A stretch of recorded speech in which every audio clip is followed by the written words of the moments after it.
Okay, Sravan, please tell me briefly about yourself. Sir, my name is Sravan Kumar Reddy. I was born in Kurnool city of Andhra Pradesh, and I grew up completely in the city of Hyderabad. I have completed my schooling in the city of Hyderabad itself, and later on I pursued my graduation in IIT Bombay in the field of energy science and engineering, both my BTech and masters. And post that, I have entered into the preparation of UPSC, sir. And in 2022 exam, I have got into Indian Railway Management Service. And since last 4 months, I'm undergoing training in my parent academy, and my hobbies include reflective journaling and solving Sudoku, sir. Okay. So you have spent most of it in Hyderabad. Hyderabad. Yes, sir. And do you often go to Kurnool, your native place? Sir, I used to back in my childhood, by all my maternal family shifted completely to Hyderabad, so I haven't been to Kurnool, sir, since long. Okay. Kurnool was capital of combined Andhra Pradesh, no? Sometime back. So it was proposed to be the capital, but once the the Hyderabad state got merged with the Andhra, the Hyderabad was declared as the common capital for that. Okay. Before the merging of, Hyderabad to Andhra, what was the capital? It was Kurnool, sir, for the Andhra state. Okay. For a few years, right? For a Yes, few sir. years. So, From 1953 to 56. okay. So during those 3 years, was assembly, court, were they there in Kurnool? Sir, Secretariat? I'm not aware, sir. Okay, okay, okay. See, now in Andhra Pradesh, decentralization is one of the ideas that government is trying to push. Yes, sir. So, as a part of it, how they are thinking about development of Kurnool? I think Andhra Pradesh has a plan of developing different zones of Andhra Pradesh in different aspects. Yes, So, sir. for Kurnool, what is the development plan? Sir, The government Kurnool was visualized as the judicial capital, sir, for the residuary Andhra Pradesh state. So a high court complex was also constructed in the city of Kurnool, sir. Okay, okay, not as a capital, but for economic development. There are plans for government of Andhra Pradesh to develop Kurnool. Sir, I'm not very much aware, sir. Okay, okay. See, Hyderabad, as you are there in Hyderabad for past 20 to 30 years, recently Hydra is making news in Hyderabad. Yes, sir. So there's a lot of hue and cry, a lot of criticism from all directions on Hydra. So first, tell me what is the aim of Hydra? And why it is criticized so much? Sir, the aim of Hydra is to address the disaster management issues in the city of Hyderabad. Previously, there were a lot of encroachments with respect to the occupation of the local water bodies, occupation of government land, etc. So, Hydra is aiming to clear up all such illegal encroachments and make increase the disaster resilience of the city. Okay, then why this criticism? Because it is doing things rightly only. It's always good to dismantle all the encroachments and save the environment and save the city from disasters. Then why the criticism is there? Sir, there are allegations that the due process is not being followed by the Hydra in executing its mandate. For example, adequate time is not being given for the occupants of the land in order to justify their side of version. So that was one criticism. Second thing, sir, it is being said that lot of permissions were given by the state government itself for the construction activities, and now dismantling of such properties is seen as being faced with a backlash. So the involvement of the state government is also one of the concerns, sir, with respect to Hydra. What is your opinion? Okay, you are telling me that the state government itself has given permission for the construction, and now state government itself is dismantling all the constructions. So you tell me, is it right for any government, to take back the permissions that it has granted? Sir, if the permissions are given legally, then it wouldn't be justice to take back the permissions without adequately compensating the victims of the decision. However, sir, in the case of Hydra, it is said that the permissions are given with respect to there was a lot of corruption angle involved in the giving of permissions. So the town planning officials have undertaken a lot of bribes in order to give permissions for the real estate developers is the major allegation. So if that is the case, sir, then it is important for us to address the illegal activities that was done and also hold the officers accountable.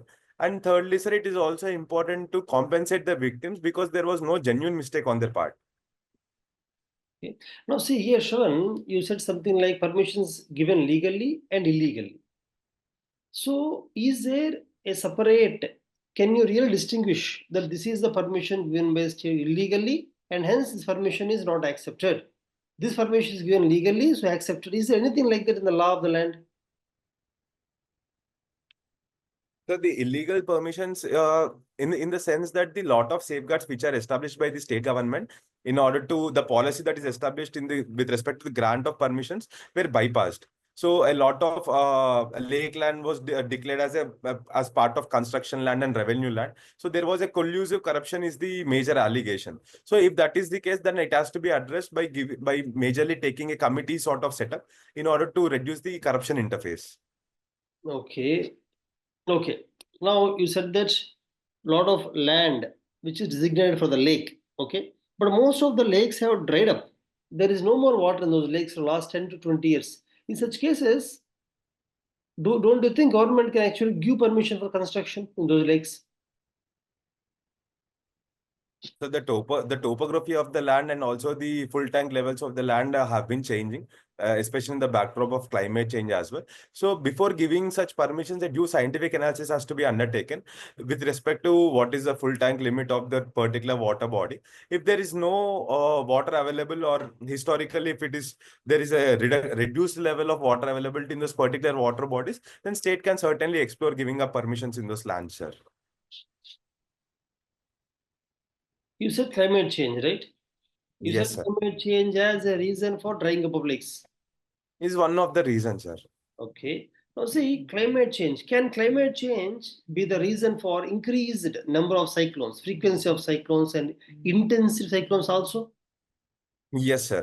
Climate change is creating a lot of variations in the atmospheric weather patterns. In recent times, also, we are seeing that Arabian Sea, which was historically not a very big source of cyclones, is also acting as a breeding ground to create various super cyclones as well in recent times. So, in that, the climate change is being said to be the major role player in this aspect, sir.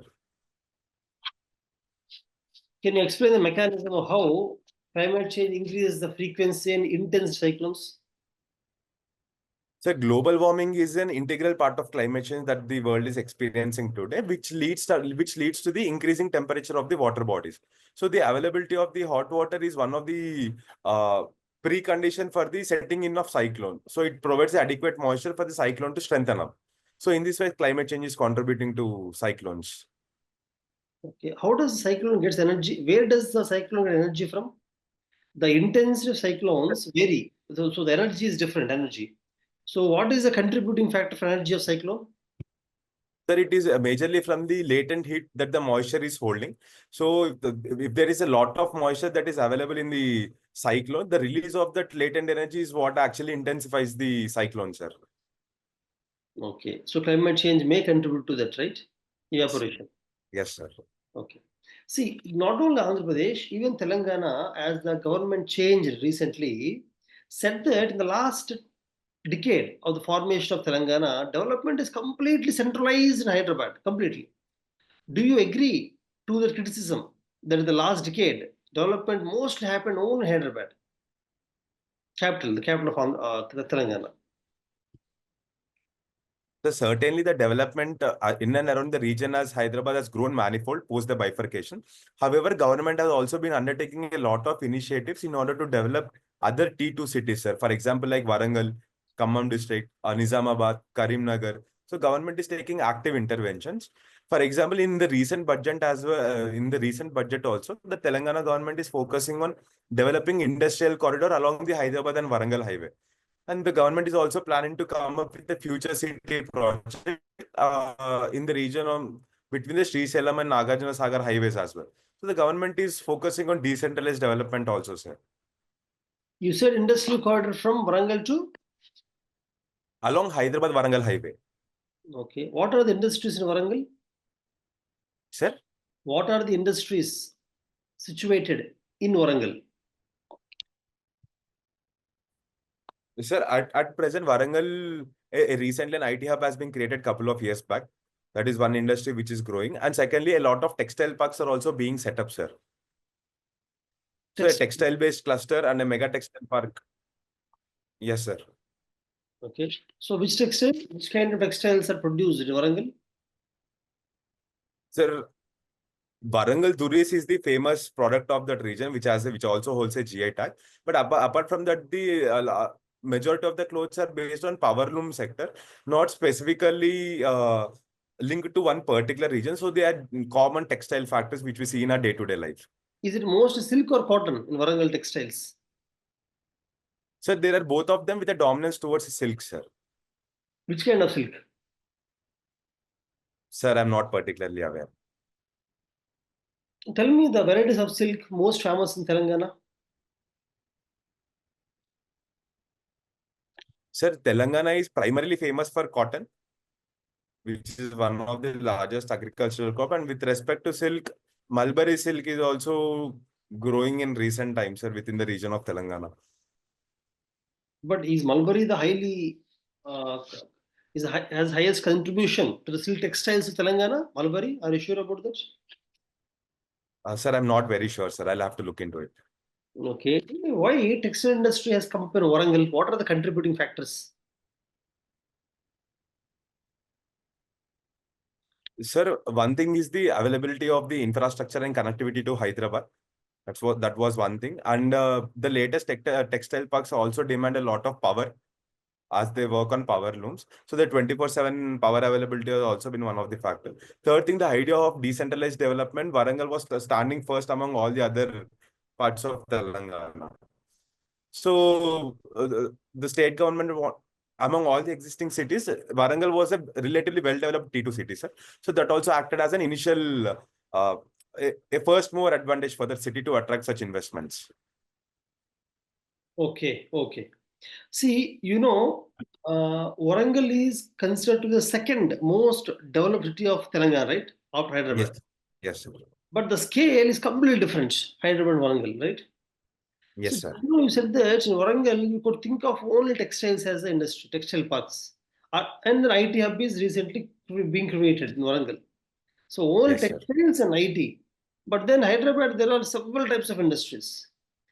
So, when they are trying to develop Warangal as number two of Telangana, I think only IT textiles are not enough, right? They should be doing something else. Tell me what is the potential of Warangal, which they are unable to tap to make it number two city in Telangana. There are a couple of things which Warangal can focus on to realize the potential. First thing is it is also a very strong educational hub, sir. Just like Hyderabad, there are a lot of education institutions in and around the cities of Warangal. The second thing, sir, Warangal also has a lot of tourism potential because it was the erstwhile capital of the Kakatiya Kingdom. So the tourism potential can also be tapped into. Okay, tourism education, right? Yes, sir. Okay, so you have done your graduation and post graduation from energy sciences. Yes, sir. Energy sciences. What is the picture of energy in Telangana? What are the major contributors of energy in Telangana or energy mix of Telangana? So Telangana is primarily drawing its power from the thermal power plants. We have Yadadri thermal power plant, and we also have coal supplies from the Singareni collieries. And hydropower is also a huge contributor, sir, for the powering up of Telangana. We are drawing power from Srisalam and Nagarjuna Sagar projects. And also the shortage of power is being contracted out, and the government is purchasing power from power plants of Chhattisgarh, sir, majorly. Chhattisgarh. Yes, sir. What are they getting from Chhattisgarh? The power or only the coal? Power, sir. They The are, state government is buying power from Chhattisgarh. now power is being generated by private players also, right? Yes, sir. So in Telangana, are there any major private players who are generating the power and then selling the power?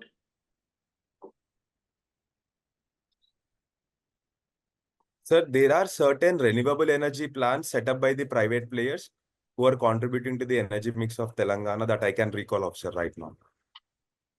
Can you name some large companies, corporates who are doing that? Sir, I'm unable to recall the company names. Okay, overall India, in India, see, of course, there are many public power generating corporations are there throughout India. Every state have almost their own thermal power plants, power generation companies. But there Yes, are sir. some large private players, Sir, anywhere in India. there is Adani Power, there is Reliance Power, Tata Power is also one of the major contributor, and JSW Energy is also one company, sir, which is contributing. Mm. So are they? Suzlon Energy. So can they sell power directly to public? These companies, or has it to shall it come through the government? So there are private discoms which are operating. For example, in Mumbai, both Reliance and Tata sells power directly to the consumers as well, sir. In Telangana also it's happening. Public purchasing power from the private players is happening in Telangana. Sir, in Telangana, largely it is reliant on the state discoms, which is distributing the power to the end consumers. See, I'll in many sectors, the private players compete with government players, right? With government. Yes, Similarly, sir. in energy, the companies we just now, talked about, the private players, why are they not competing with the government power supplying companies, government discoms? Why are they not competing? So the state discoms at present are experiencing a lot of losses, especially the aggregate technical and commercial losses are standing close to 20 to 22%. So which the losses that the state discoms are experiencing are being compensated by the state government. But this cannot be possible if the private players are operating within the region. So because of this economic feasibility and economic viability, a lot of private players are not very much interested in playing an active role in distribution sectors. Sir. So here the government is able to sell the power for very low cost by incurring losses. Yes, sir. The private players cannot lose. They cannot sell the power for such a low price. So here Yes, sir. they're unable to provide the competent pricing, right? That is the main reason. Yes, sir. Yes, sir. I would say that another reason is exploration of coal. The coal India, I mean the government sector is almost exploiting most of the coal mines in India. Private players, if I say, are not getting opportunity to exploit the coal mining because of the current government regulations. What would you say? Do you agree with the opinion? So the Coal India Limited is providing a lot of resources to the state generating companies. For example, TS Genco draws a lot of its coal from Singaneri collieries itself. And with respect to private players, sir, only a little bit of captive mines are being provided in order to generate their own power and distribute it. So there is a lot of disparity, sir, with respect to the resources that are available to the state players and private players. As per the present government of India policy, can a private player explore and exploit the coal and sell it freely in the market? Or the powers are there only for the government?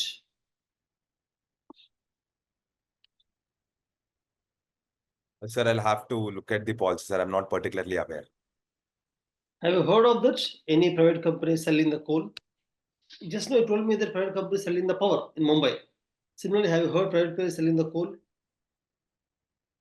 Free trade, generally. Not, not that I can recall of, sir. I've seen Coal India Limited as the major player so far. What about other mines, for example, aluminum mining or iron ore? Can private players explore, exploit, and sell the ore directly by Sir, competing there are with private, the yes, sir. There are private players. For example, Vedanta is involved in the aluminum and bauxite mining. So there are private players, sir, with respect to other minerals. But as far as coal is concerned, I'll have to look into it, sir, once. Okay. Now, I want you to take a guess and tell me if other mines government is allowing other players to mine and sell from very long time. Regarding the coal, why the policy is not same? What may be the reason? How is coal different from other kinds of mines?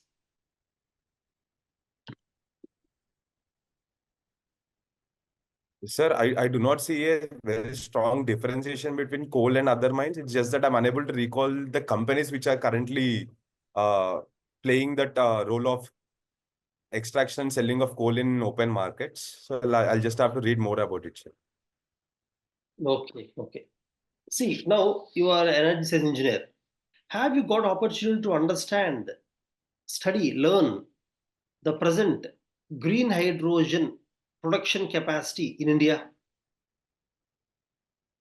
So with respect to technicalities, I have studied it through few courses. And India is also currently working on enhancing its green hydrogen production capacity. The government has also launched a green hydrogen policy, sir, with an aim of producing 5 million tons of annual production of green hydrogen by the year 2030. Okay, So, continue. for this, the government is focusing on creating a lot of domestic electrolyzer manufacturing capacity, and at the same time trying to create a lot of demand for the green hydrogen that is being produced. For example, it is trying to promote the use of green hydrogen in the production of ammonia, green fertilizers, and also for its use in steel production, etc. Okay. See, now you said that government of India is very ambitious, in increasing the production of green hydrogen in the next 5 years. Yes, sir. So I think definitely as a part of the ambition, government would encourage the private players also to produce the green hydrogen. As of Yes, now, sir. what is the picture? Who has set up more number of green hydrogen production units? Is it the government companies or private players? Sir, both are investing in this sector competitively. For example, NTPC is also taking active investments for green hydrogen production. And similarly, private players like the Adani company, Reliance is also putting in active investments. Recently, JSW has also announced few projects, sir. So there is an active competition which is being driven up in the sector recently. So this is okay, just like how is Radhani and other companies. Greenco as of now is producing, is coming up with very good models of production. Now Greenco, have you heard Greenco? No, sir. Okay, Greenco is Hyderabad based only basically. And NTPC, you just said, just now you said NTPC. NTPC has announced its largest green hydrogen production unit in Andhra Pradesh, Northern Andhra Pradesh. Are you aware of that? No, sir. I'll look into it, sir. Do you know Prime Minister has recently come to Andhra Pradesh to launch this NTPC mega unit of green hydrogen? Okay. Yes, Now, sir. I've heard about it, but I'm not particularly aware about the specificities, sir. okay. Now here, let us compare the competition. For example, the Greenco, the largest private player of India, green hydrogen, and NTPC, goes to the largest green hydrogen plant in India from government side. When you compare these two, don't you think Greenco cannot produce and cannot sell green hydrogen at the cost of NTPC? If I tell like that, this is my opinion. What is your opinion? Do you agree with my opinion?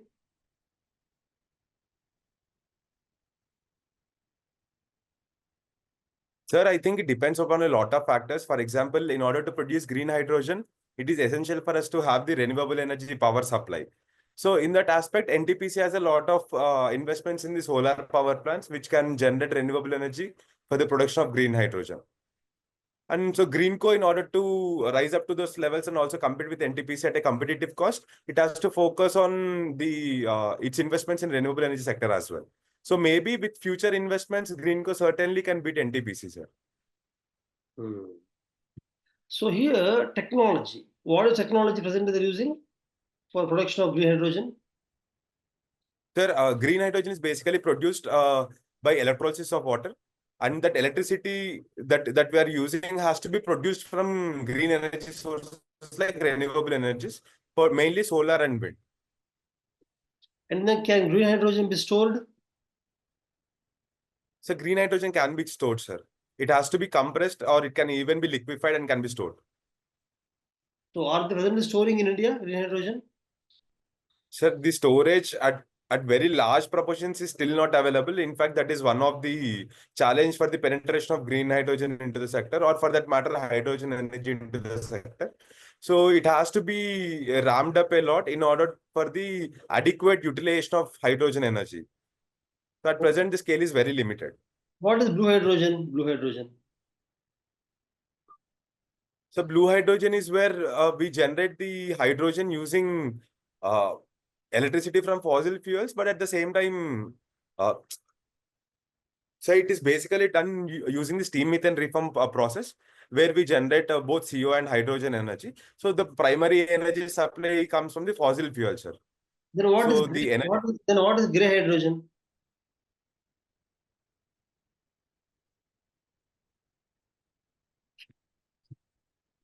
so gray hydrogen is where we produce hydrogen from natural gas, its energy supplier source, initial energy supplier source. Okay, And blue hydrogen, sir. but that is also fossil fuel, no? Natural gas. Yes, sir. That is also a fossil fuel. But in blue hydrogen, we also have this combination of the carbon capture and storage. Where in blue hydrogen? Yes, sir. Gray hydrogen is not there. It's not there, sir. Okay. Okay. So you're from IIT Bombay. Yes, sir. IIT Bombay. IIT Bombay. See, in India, for the universities, we have a rank system. Are you aware of that? What Yes, we sir. call what we call it as official. We call it as National Institutional Ranking Framework, sir. NARF ranking system for all the institutes. Okay. National Institute Ranking Framework. National Institute. So, do they rank degree college, engineering college, medical college in the same pedestal, or are there different parameters for each of them and different lists for each of them? So only the accredited colleges are ranked in NARF framework, sir. Okay. What is accreditation for IIT Bombay? Sir, it is an institution of eminence and an autonomous institute under the Act of Parliament, sir. There's a 1961 Indian Institute of Technology Act, and IIT draws its power from that particular act, sir. But what is accreditation? Is it see? There's NAC, NAC plus plus, NAC plus. Are you aware of that accreditation? Yes, sir. I'm not particularly aware about the rating of the institute. I'll have What to look what into it. is NAC? They always say NAC plus, NAC plus plus, NAC. What is it? NAC is National Academic Accreditation Committee. Okay. So what are the rankings in NAC? Sir, I'll have to look into it. Do they have power to rank IITs also? Do they have powers to grade IITs also as NAC plus like that? Sir, IITs are already given the deemed university status through the act itself. So a separate accreditation from NAC is not required in case of IITs, sir, actually. See, even universities like KLU are called deemed universities. KLU, and then there are many other deemed universities, but they are getting NAC, no NAC plus. Sir, they are private universities, so accreditation from the government body is essential for the validation of their degree, which is not so in the case of government institutes, since the government itself is establishing the universities. But are you sure that government institutions does not have NAC rating? Are you sure that NAS does not rank government institutions? Sir, I'll look into it once again, sir. I'm not very sure about it. Okay.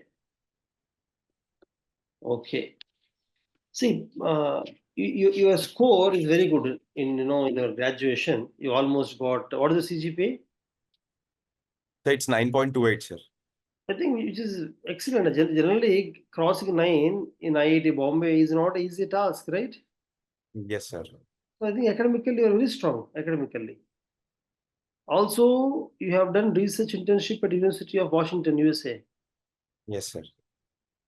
What is academic excellence award that you got? Academic excellence award means? Sir, the award is given for the toppers of the department for the one academic year. So all the department toppers of various departments get that award. So I was topping my department for 3 consecutive years, sir, right from my sophomore year to my 4th year. So for that outstanding performance, I have been awarded Academic Excellence Award. Overall, your batch of energy sciences are you topper when you pass out of the college? Yes, yes, sir.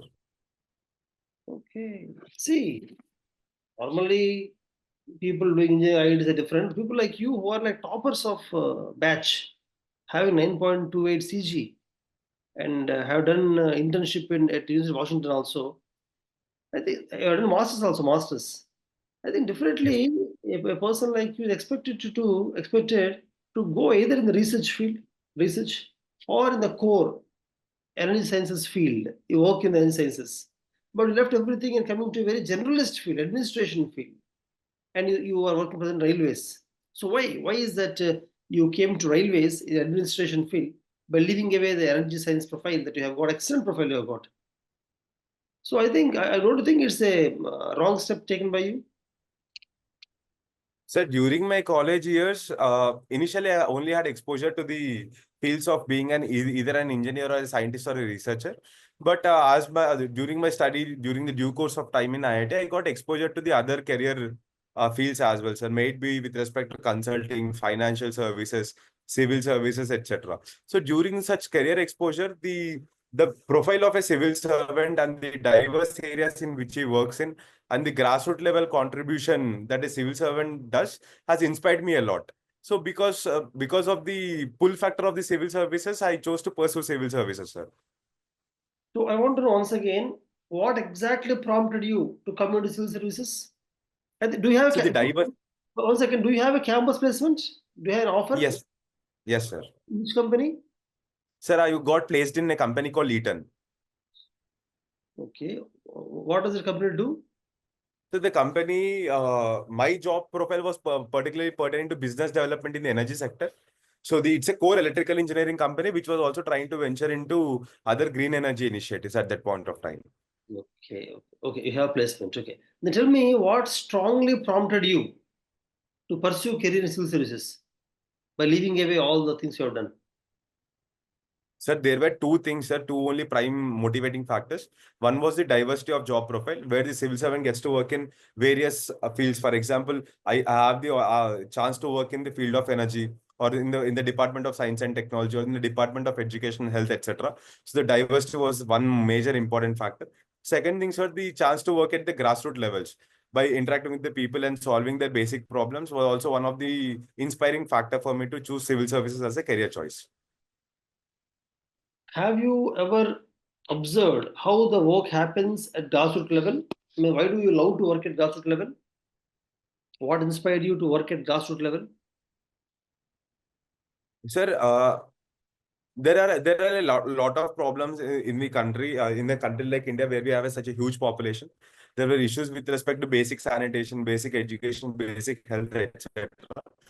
And the role the district administration can play and the amount of change that they can bring in to improve the lives and livelihoods of the people was tremendous. For example, renovating a government school and providing good amount of faculty can create a very strong educational opportunities for the children coming from rural background. This can create a very high opportunity for their socio-economic mobility. So such small interventions in diverse field was one of the key factors for how a civil servant can bring in a lot of change. Hmm.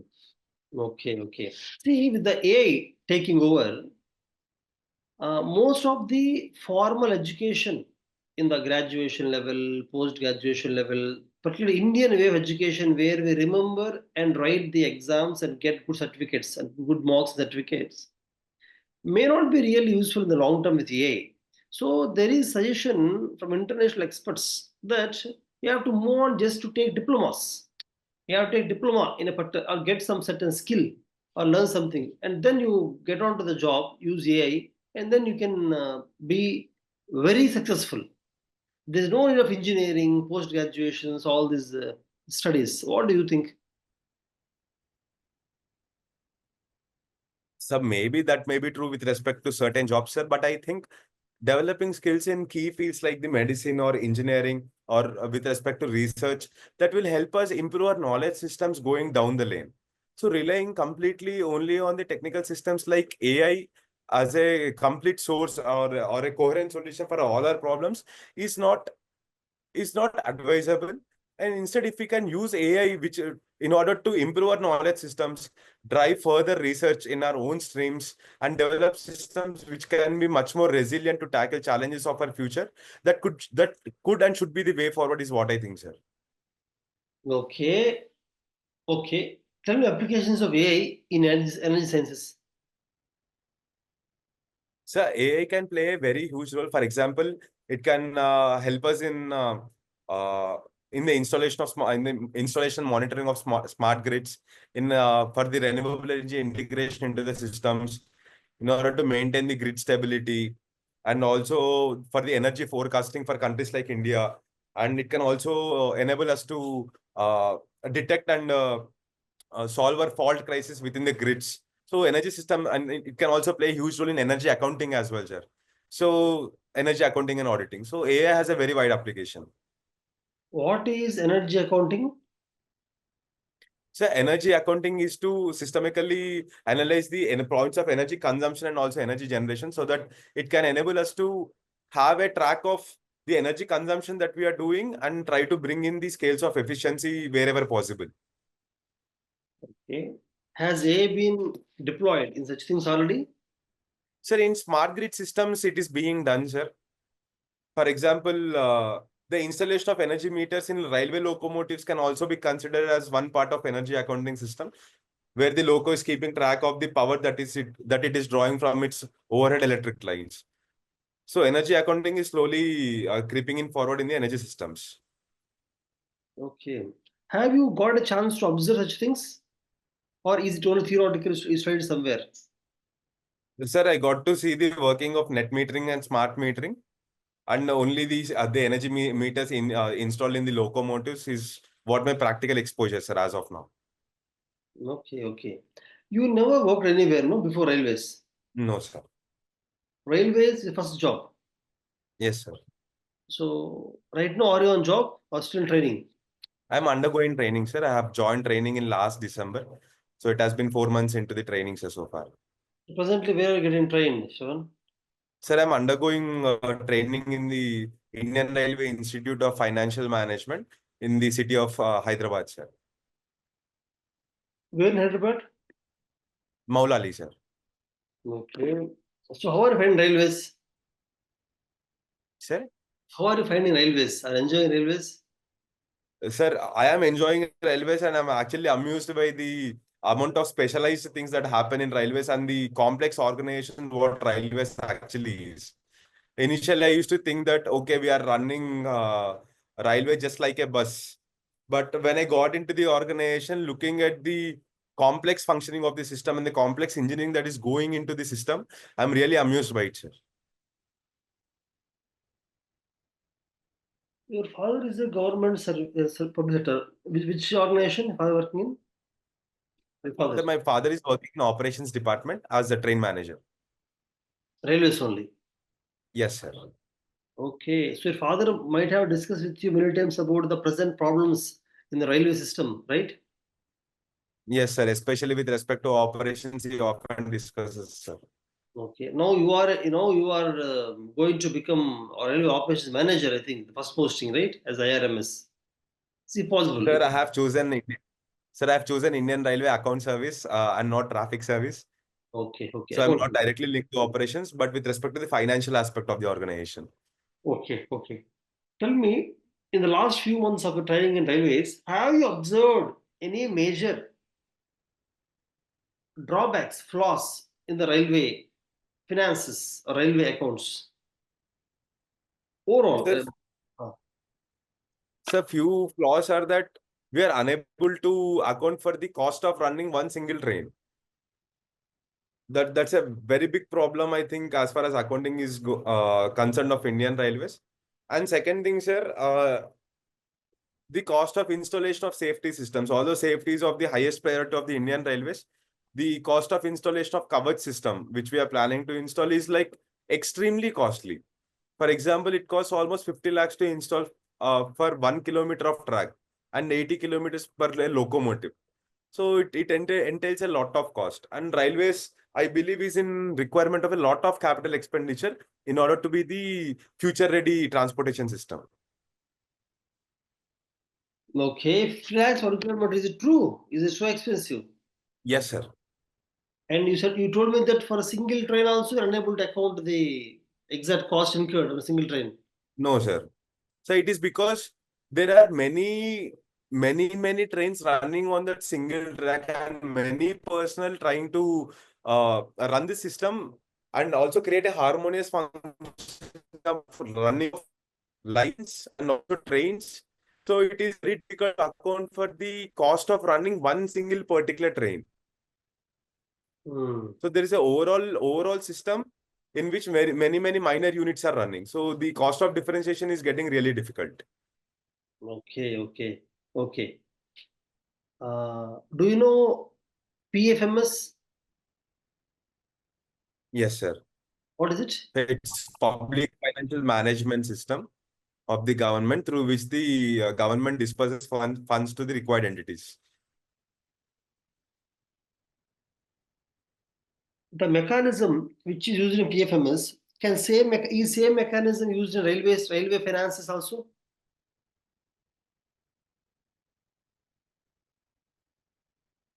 Sir, I'm still not exposed to how the dispersal of funds is done.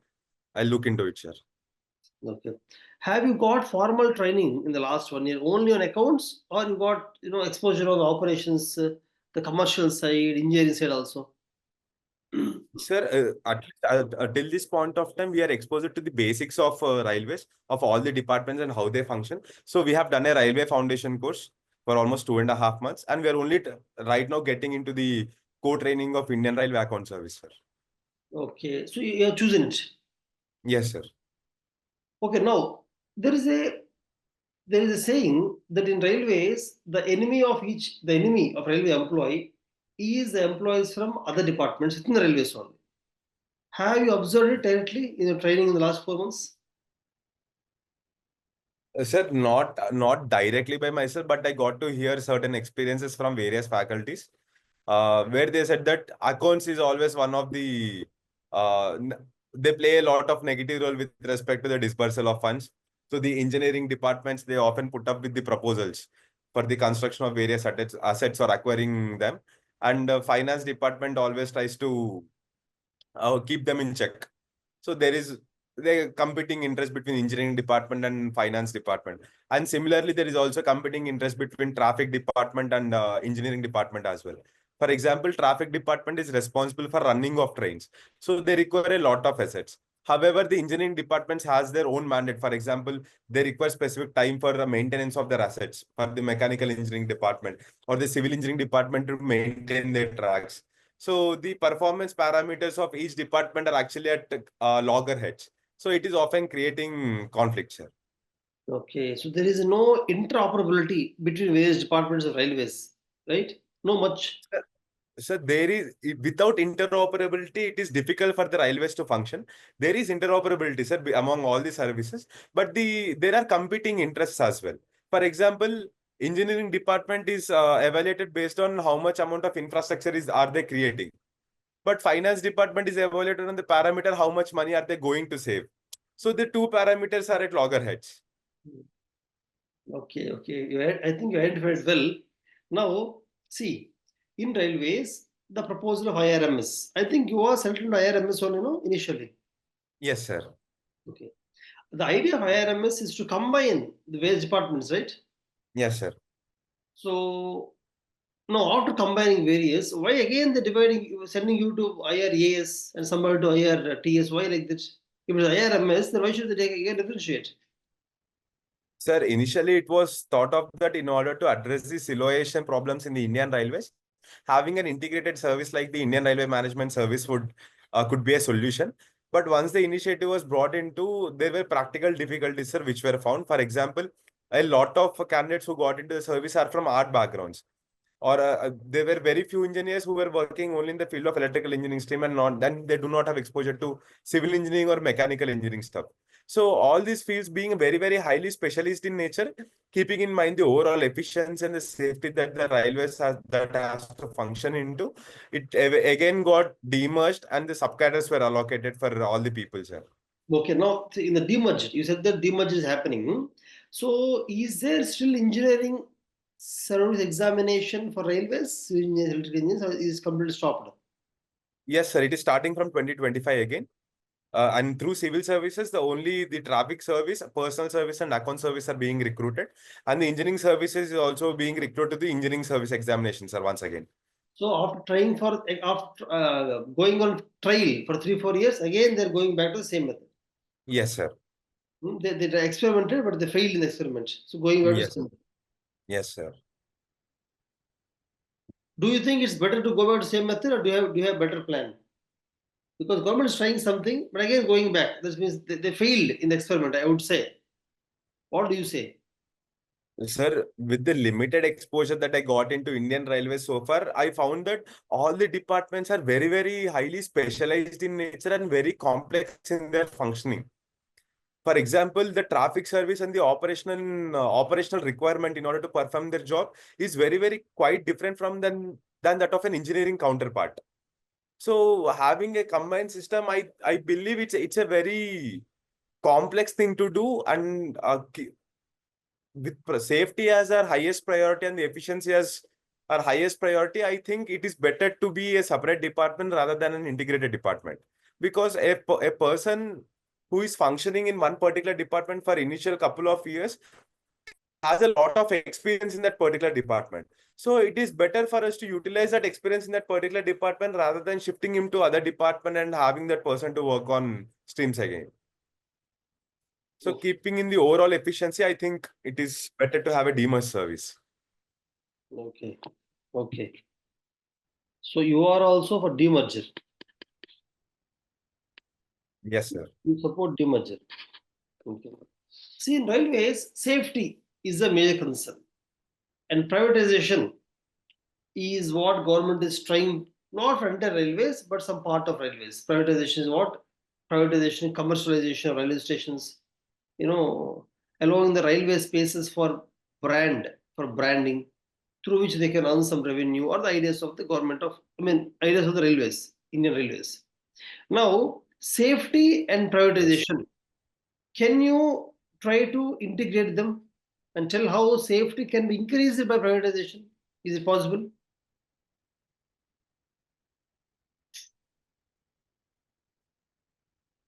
Sir, there is a possibility because with the privatization, it can attract a lot of investments into the sector. It has that potential to give in a lot of investments, which can fast track the installation of our safety equipment. So that could be one aspect, sir. However, the actual problem is with the holding one particular entity accountable for the lapse of safety.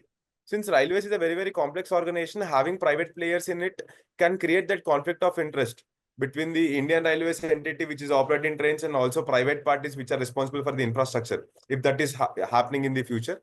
So it is very difficult to put in or hold a particular entity accountable. So for that reason, I think Indian Railways should continue its core operations of running railways and installation of infrastructure. However, private sector can also have a huge role in the other arenas like the development of stations or creation of additional resources through the land assets that the railways is owning. So such non-core activities can be privatized. Okay. Do you know what is the recent safety committee formed by Indian Railways? Indian Railways has formed several safety committees in the last few decades. Do you know what is the recent committee and its So it suggestions? was Anil Kakodkar committee, sir, in the year 2017, which has recommended to establish a railway Sanraksha Kosh, which is a safety fund for the augmentation of the infrastructural systems. I think after that also the high-level railway safety committee is formed. No, after the Alcott committee. Sir, before Anil Kakodkar committee in 2015, we also had Vivek Debroy committee, which has also made a lot of recommendations on this front. Is there And prior to that, is there any recommendation of Anil Kakodkar committee which is realized, which is implemented? so the railway merger was one such recommendation given by Vivek Debroy committee, but it is taken back. And the recommendations with respect to the privatization or increasing the private participation in functioning of the non-core activities is also being adhered to, sir, right now. For example, a lot of stations are being developed in PPP forms, sir, right now. Is PPP form applied in developing of stations? Any of stations? Yes, sir. Sir, recently a station in Changicharla, which is close to the Secunderabad, also got inaugurated. That was also developed under PPP form. And there are also other stations, sir. For example,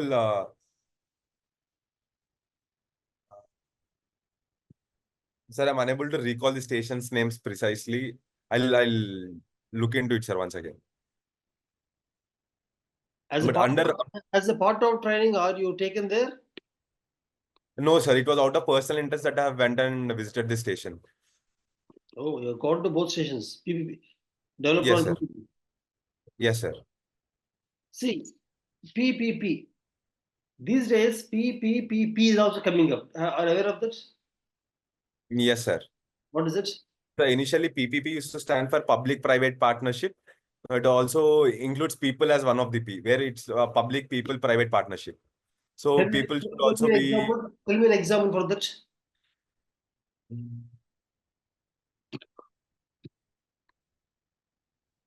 Sir, for example, if you want to develop an energy sector project in PPP, having the consensus of people or creating employment for them and treating them as a major stakeholder for providing employment opportunities in that particular project could be one example, sir. Okay.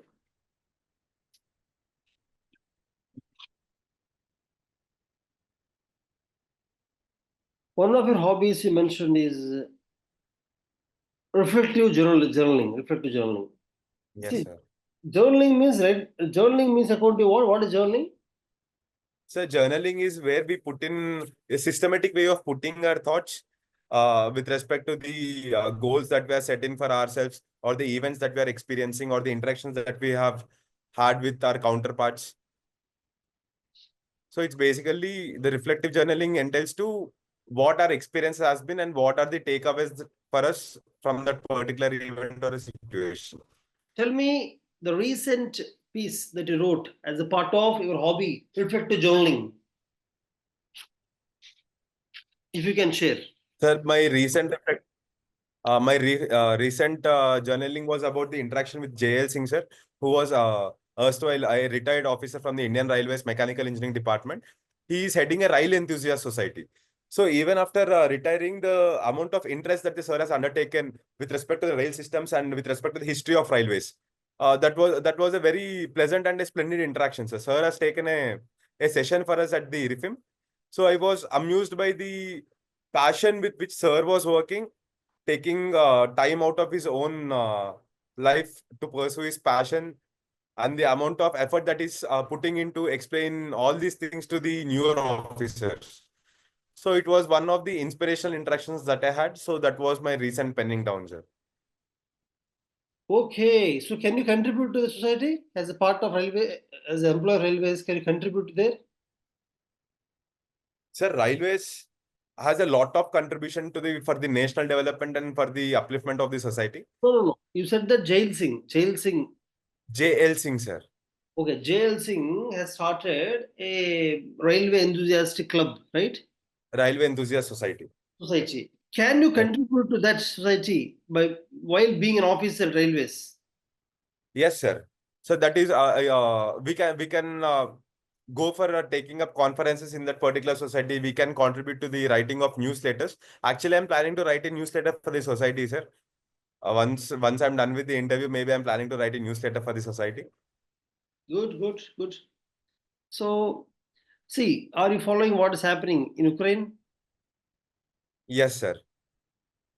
Recently, there has been a US mediated peace deals between both Russia and Ukraine, where they have agreed to where the Russia has agreed not to attack the energy infrastructure within Ukraine, and also a Black Sea peace deal is also going on, so that the trade does not get hampered. Do you think USS deal is mostly in favor of Russia or is it neutral?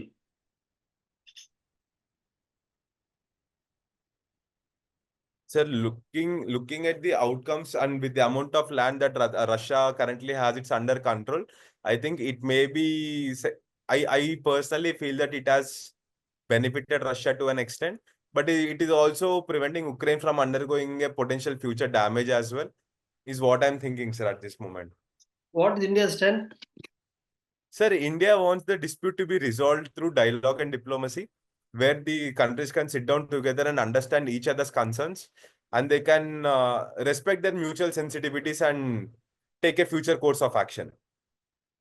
Okay, because of the actions of US regarding the customs duties enhancements across the world, across the trading partners of USA, this step of USA is driving India and China to work together.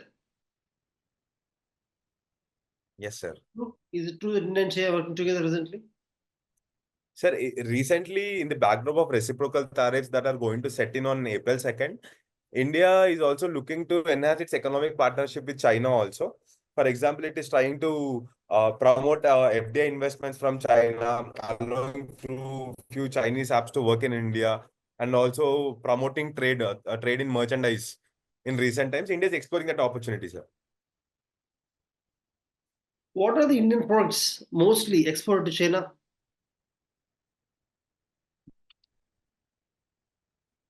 Sir, I'm not particularly aware of India's exports to China. Okay. What are the major exports of India to USA? Sir, agricultural goods is one major exported commodity. There are a lot of IT exports, and we are also exporting pharmaceutical goods as well, sir.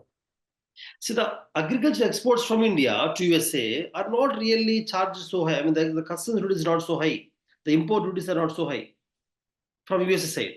But what US is importing to India, agricultural goods, we are actually charging very high import duties. Are you aware of that? Yes, sir. For the agricultural imports from US, India is charging close to 39% of tariff, whereas for the agricultural imports of India to US is charging only 4% of tariff. So the tariff differential is pretty high, sir. So as of And now, this has to be considered. yeah. So USA is telling USA stand is that at present the 4%, 39% is unfair, because of which USA wants to increase the import duties. So don't you think the logic of USA is correct? Sir, looking at from the point of view of national interest of USA, it may be correct, but the situation of India is very different, sir. For example, doing agricultural is a market activity in US where a lot of activity is already mechanized and there is a lot of potential to realize the exports at a competitive prices. But the agricultural activities in India is largely livelihood dependent. Almost a 45% of the population is working in the field of agriculture, and agriculture itself has been a important livelihood provider in the Indian context. So we shouldn't be comparing the agricultural sectors of US and India directly. The situation is different. Yes. So you should not be comparing them. They both come different, right? Yes, sir. Okay. Now see, you might have observed. Are you aware of what happened recently regarding the judiciary? Certain judges of High Court, sacks of cash were found in their houses, Yes, sir. which clearly showcases the corruption happening in judiciary. So, based on this, in recently Parliament also discussions happening. The judiciary cannot have extraordinary independence, wherein Parliament cannot even have a oversight on judicial corruption. Parliament cannot even understand. The judicial activities are not transparent even to the Parliament. So, based on these happenings, these occurrings, don't you think appointment of judges cannot be made only by judges, and there should be role of Parliament in the appointment of judges?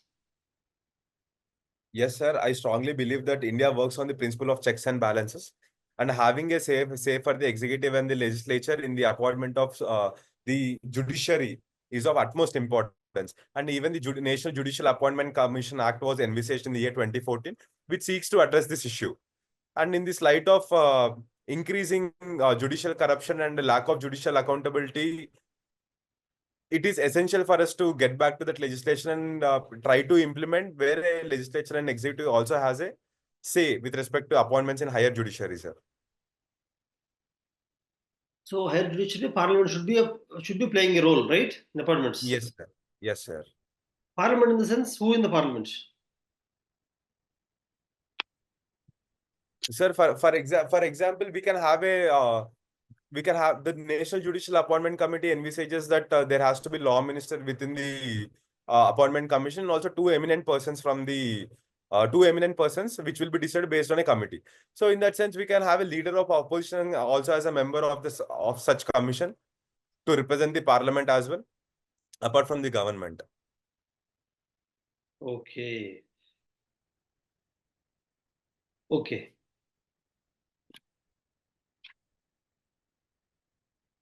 Solving Sudoku. Sudoku means only mathematics, right? Or English It's a also. number game. Yes, sir. Is this Sudoku with English also? Sudoku is only mathematics. The Sudoku, sir, I would say the numbers are only a sort of notations in order to solve that problem. There are other variations as well where we can use alphabets also. For example, instead of having 1 to 9, we can have letters from A to Y. Or we can have 9 different colors in order to solve that problem.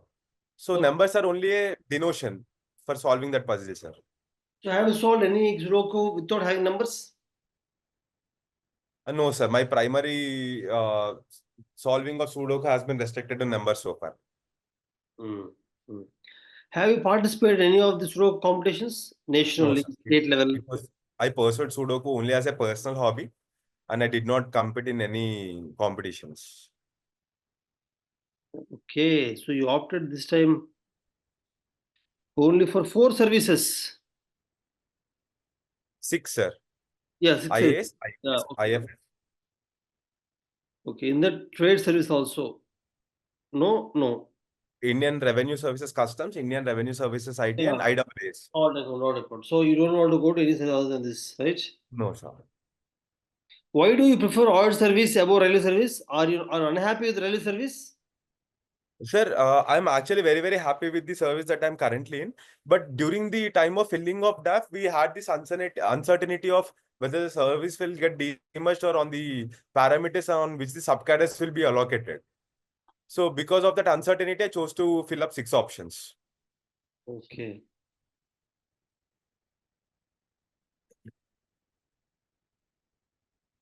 And you did not opt for Telangana, right? No, sir. Yeah, I because chose Andhra as my first because choice. home state is Telangana. Home Telangana. Yes. Yes, sir. Hmm. Why you don't want to go for Telangana home state? No. Why don't you want to opt for Telangana? Sir, I have chosen it on the basis of mathematical probability, where I have drawn up the allocation of seats in the last 10 years and the probability of getting into a particular state. So it was just a mathematical decision, so that's it. Okay. Otherwise, you're okay with Telangana. Yes, sir. So you are sacrificing home state for the mathematical probabilities. Yes, sir. Hmm. Sir, I'm comfortable working in any area, sir. So the, the choice of working in home state was not the top agenda. So I'll just try to maximize the choice of staying close to the region. Because you're from Kurnool. Yes, sir.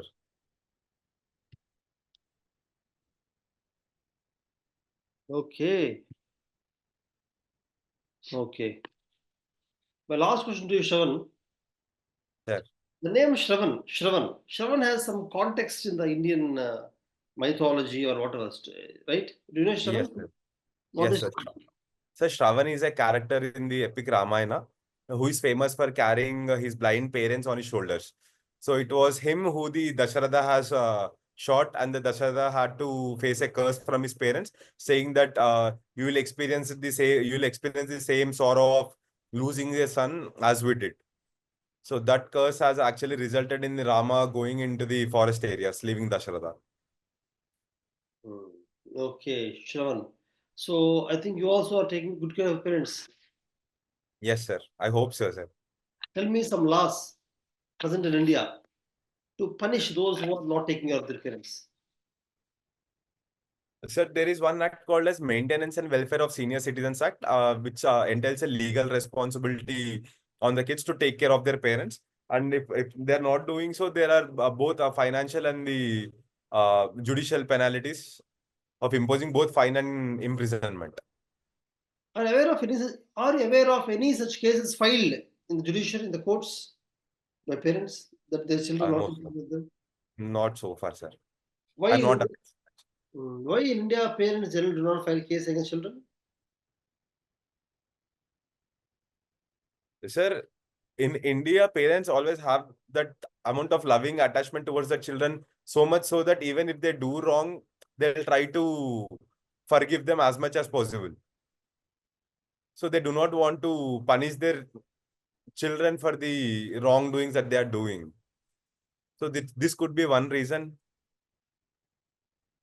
And the lack of awareness could also be another reason, sir, for not filing up of such cases. Lack of awareness. True. Actually, awareness is not there that parents actually can approach the court. There's no awareness, in fact. Yes, sir. Have you been to Washington? Sir, I have been to Washington State, in which Seattle City is located, sir. How many years? How many months you studied there? Sir, my internship lasted for 3 months in the year 2015.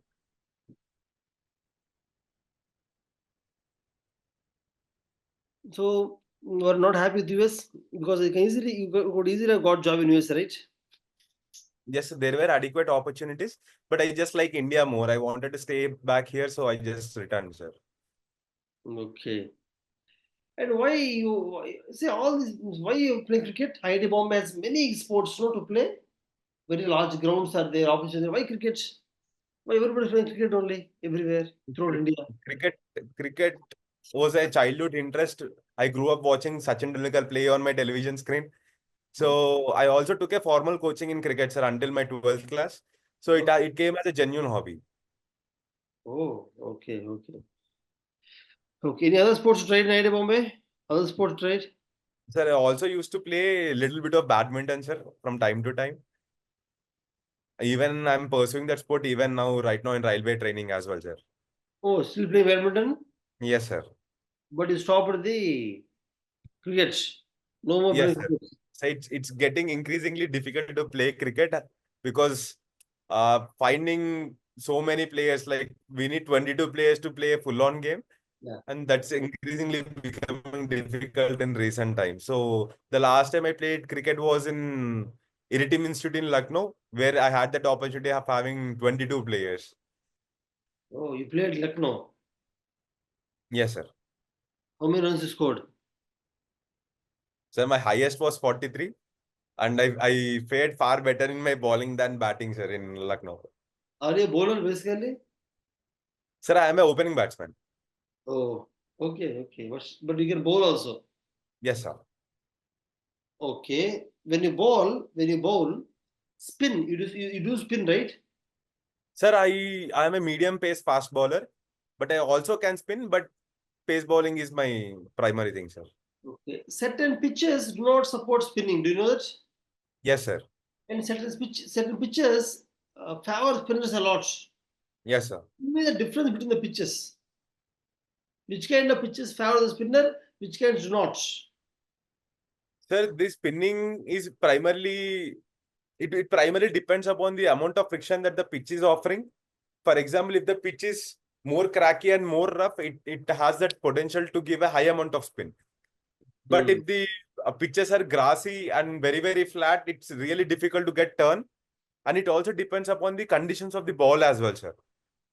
The older the ball, the better the spin that bowler can drive out of it.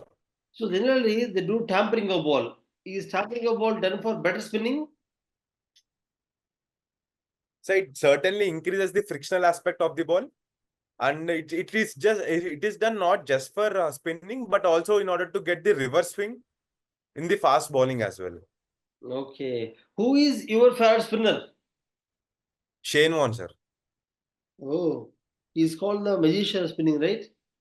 Yes, sir.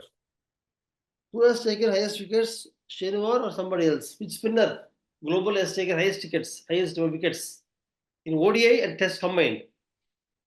Sir, I think it's Muthaiya Muralidharan who has broken that record and is the highest wicket taker right now. Then when you compare these two, why do you love Shane Warne? Sir, I like that leg spin, sir. Leg spin a lot because it gets increasingly difficult to identify a leg spin and a wrong gun. So a minor variation in having that wrist spin creates a lot of wicket creating conditions. So for such kind of leg spin, is there any batsman who developed a shot? Sir, I'm not particularly aware, but Sachin Tendulkar was one very good player of leg spin who used to play that paddle sweep shot as well. And also he used to uh, come out of the crease and hit the sixes out of Shane Warne. So he's one good dealer of leg spinner, sir. Hmm. And Kevin Peterson also has evolved the switch shot where he changes the batting style and from changing from right hand batsman to left hand batsman in order to hit sixes from leg spin. Hmm. Okay, Shravan.